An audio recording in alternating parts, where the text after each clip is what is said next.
Okay, I'm packing for New Orleans. I'm going to my blogging conference, Mom 2.0. So I'm just kind of trying to figure out what to pack here. So I'm thinking definitely Rick's dancing trophy that he won this past weekend. So I'm definitely packing that. And I want something to read. So this is what everyone is reading, Sweet Valley High, Confidential. This is so you can find out what Elizabeth and Jessica Wakefield are up to these days. So I'm bringing that, and what else, Carlo? Oh, I know. Absolutely have to bring the Justin Bieber poster. Wendy and Marinka are going to love this. So I'll bring that, and I don't know, I guess I'll throw in a bottle of vodka. Never hurts to have that around.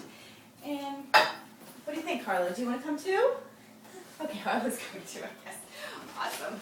So we'll just stick her right there. Perfect. I think I'm good. And I'm going to New Orleans, which is where I went to college at Tulane. So I want to practice my Pi-Phi songs. So let me give it a try. Pi, phi, beta, phi, P-I-P-H-I, Pi-Phi.